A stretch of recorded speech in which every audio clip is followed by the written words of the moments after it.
नमस्कार, प्रादेशिक समाचार के साथ मैं कामिनी। पहले मुख्य समाचार। लोकसभा चुनाव के चौथे चरण में कल राज्य की 4 लोकसभा सीट पलामू, खूंटी, सिंहभूम और लोहरदगा में होगा मतदान। 64,58,000 से अधिक मतदाता करेंगे मताधिकार का प्रयोग। निर्वाचन आयोग ने राज्य में शांतिपूर्वक मतदान की पूरी की तैयारी। सूचना तकनीकी के जरिए मतदान गतिविधियों पर लगातार रखी जाएगी निगरानी।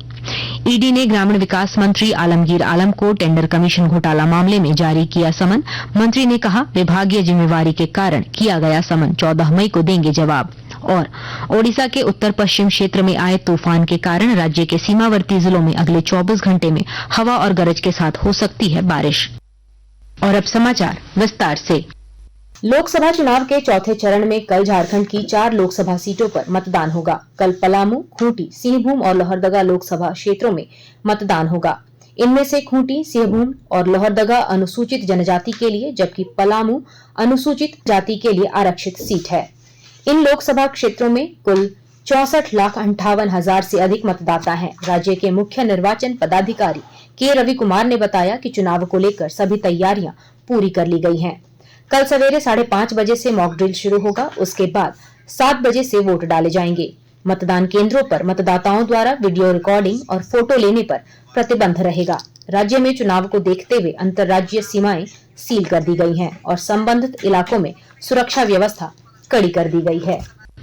इधर पलामू संसदीय क्षेत्र में पड़ने वाले गढ़वा जिले में कल होने वाले लोकसभा चुनाव की तैयारी पूरी कर ली गई है। शनिवार की शाम 5 बजे से ही चुनाव प्रचार थम गया था। अंतिम चरण में सभी दल के प्रत्याशियों ने मतदाताओं को अपने अपने पक्ष में करने का पूरा प्रयास किया। आज मतदान सामग्रियों के साथ मतदान कर्मी अपने अपने बूथों पर चले गए। जिला मुख्यालय स्थित नामधारी महाविद्यालय डिस्पैच सेंटर से सभी मतदान कर्मियों को रवाना किया गया। जिला निर्वाचन पदाधिकारी सह उपायुक्त शेखर जमुआर ने बताया कि जिले के नक्सल प्रभावित क्षेत्रों सहित बिहार, यूपी और छत्तीसगढ़ राज्य की सीमाओं से लगे इलाकों में भयमुक्त वातावरण में चुनाव संपन्न कराने के लिए अर्धसैनिक बल सहित 7,000 पुलिस कर्मियों को तैनात किया गया है, ताकि मतदाता निर्भीक होकर मतदान कर सकें। कल होने वाले लोकसभा चुनाव को लेकर राज्य की अपर मुख्य निर्वाचन पदाधिकारी डॉक्टर नेहा अरोड़ा ने बताया कि जीपीएस युक्त सभी पोलिंग पार्टी वाहन को रवाना कर दिया गया है, जिनकी मॉनिटरिंग मुख्यालय से लगातार की जा रही है। अपर मुख्य निर्वाचन पदाधिकारी ने बताया कि चौथे चरण के तहत 4 लोकसभा सीट के लिए कुल 23 यूनिक मतदान केंद्र बनाए गए हैं। यह 23 मतदान केंद्र थीम बेस्ड होंगे। उन्होंने बताया कि इसी तरह से 519 मतदान केंद्रों को महिला संचालित बूथ बनाया गया है, जबकि 14 मतदान केंद्र का संचालन दिव्यांगों के माध्यम से कराया जाएगा। वहीं 7 बूथ यूथ मैनेज्ड होंगे। लोकसभा चुनाव के दौरान राज्य में मतदान प्रतिशत बढ़ाने के लिए कई स्तरों पर प्रयास किए जा रहे हैं। मतदाताओं को प्रोत्साहित करने के लिए चुनाव आयोग और प्रशासन के साथ साथ गैर सरकारी संगठनों और आम लोग भी महत्वपूर्ण भूमिका निभा रहे हैं। राज्य के मुख्य निर्वाचन पदाधिकारी के रवि कुमार ने आकाशवाणी से बातचीत में उम्मीद जताई कि इस बार राज्य में वोट प्रतिशत अच्छा रहेगा। सर, पहले चरण का या देश में बोले के चौथे चरण के मतदान में अब चंद दिन शेष बचे हैं, तो अधिकतम मतदाताओं की भागीदारी हो, इसके लिए स्वीप एक्टिविटीज भी निर्वाचन विभाग लगातार कर रहा है। लेकिन क्या प्रयास है कि अधिकतम मतदाता निकले घरों से और मतदान करने आए?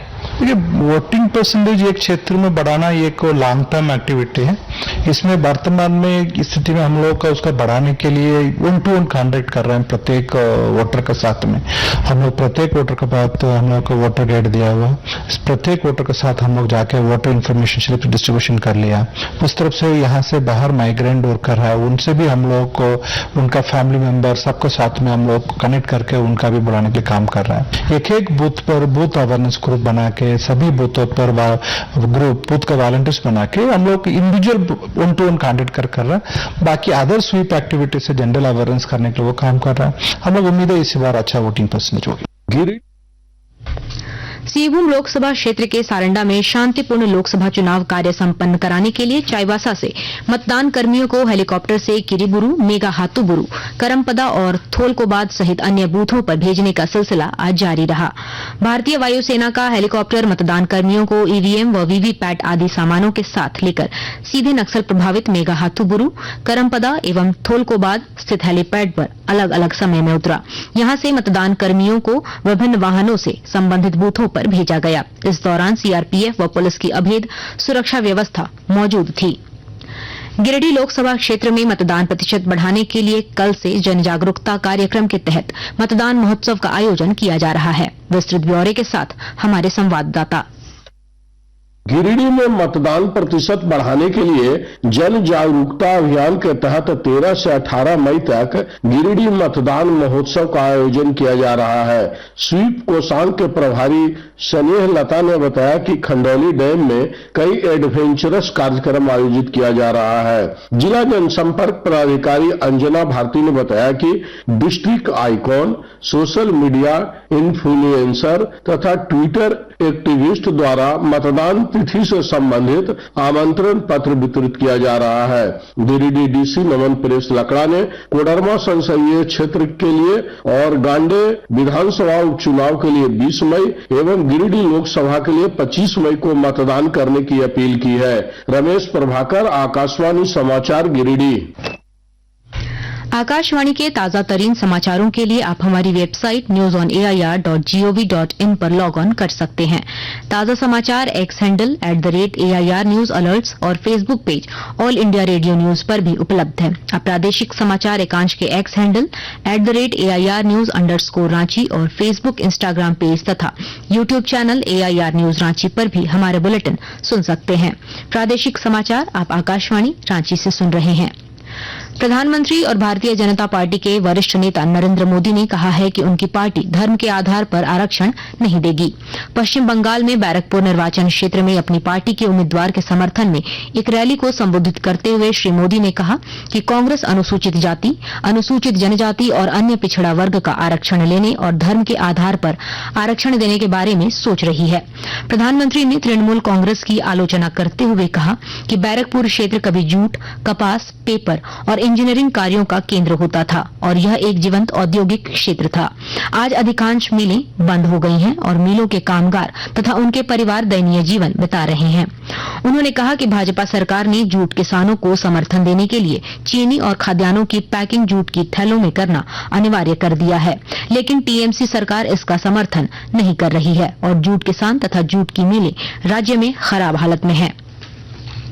झारखंड के मंत्री आलमगीर आलम को प्रवर्तन निदेशालय ईडी ने आज समन भेजा है। ईडी ने समन भेजकर आलमगीर आलम को 14 मई को ईडी के जोनल ऑफिस में उपस्थित होने को कहा है। जैसा कि आपको मालूम है कि ईडी ने बीते 5 मई को टेंडर कमीशन घोटाला मामले को लेकर आलमगीर के निजी सचिव संजीव लाल समेत 6 लोगों के कुल 9 ठिकानों पर छापेमारी की थी। इस दौरान ईडी ने संजीव लाल और बिल्डर मुन्ना सिंह के ठिकाने से कुल 35 करोड़ रुपए बरामद किए थे। इस मामले में ईडी ने कार्रवाई करते हुए 5 मई की देर रात को आलमगीर आलम के निजी सचिव संजीव लाल और उसके सहायक जहांगीर आलम को गिरफ्तार किया था। इसके बाद ईडी ने दोनों को कोर्ट में पेश कर 13 मई तक रिमांड पर लिया था। श्री आलम ने ईडी के समन पर अपनी प्रतिक्रिया देते हुए कहा कि मेरे पीएस एवं उनके नौकर के यहां ईडी की छापेमारी में रुपए मिले हैं और मेरा विभाग रहने के कारण स्वाभाविक है कि ईडी हमें भी पूछताछ के लिए तलब करेगी और ऐसा ही किया गया है। उन्होंने कहा कि हमें 2 दिन का समय मिला है और इस दौरान आवश्यक कागजात तैयार करेंगे और ईडी का कार्यालय जाकर समन का जवाब दिया जाएगा। ओडिशा के उत्तर पश्चिम क्षेत्र में आए तूफान के कारण राज्य के सीमावर्ती जिलों में हल्की बारिश हो सकती है। इस तूफान का असर पश्चिमी सिंहभूम, पूर्वी सिंहभूम, सरायकेला खरसावां और सिमडेगा जिले के सीमावर्ती क्षेत्रों में पड़ सकता है और गरज तथा हवा के साथ हल्की बारिश हो सकती है। मौसम विभाग के अनुसार अगले 24 घंटे में लोहरदगा, गुमला, रांची, खूंटी, धनबाद, देवघर, जामताड़ा, दुमका, पाकुड़, गोड्डा और साहिबगंज जिले के कुछ क्षेत्रों में हल्के बादल छाए रहेंगे। अंत में मुख्य समाचार एक बार फिर। लोकसभा चुनाव के चौथे चरण में कल राज्य की 4 लोकसभा सीट पलामू, खूंटी, सिंहभूम और लोहरदगा में होगा मतदान। 64,58,000 से अधिक मतदाता करेंगे मताधिकार का प्रयोग। निर्वाचन आयोग ने राज्य में शांतिपूर्वक मतदान की पूरी की तैयारी। सूचना तकनीकी के जरिए मतदान गतिविधियों पर लगातार रखी जाएगी निगरानी। ईडी ने ग्रामीण विकास मंत्री आलमगीर आलम को टेंडर कमीशन घोटाला मामले में जारी किया समन। मंत्री ने कहा, विभागीय जिम्मेवारी के कारण किया गया समन, 14 मई को देंगे जवाब। और ओडिशा के उत्तर पश्चिम क्षेत्र में आए तूफान के कारण राज्य के सीमावर्ती जिलों में अगले 24 घंटे में हवा और गरज के साथ हो सकती है बारिश। इसके साथ ही आकाशवाणी रांची से प्रादेशिक समाचार का ये बुलेटिन समाप्त हुआ। नमस्कार।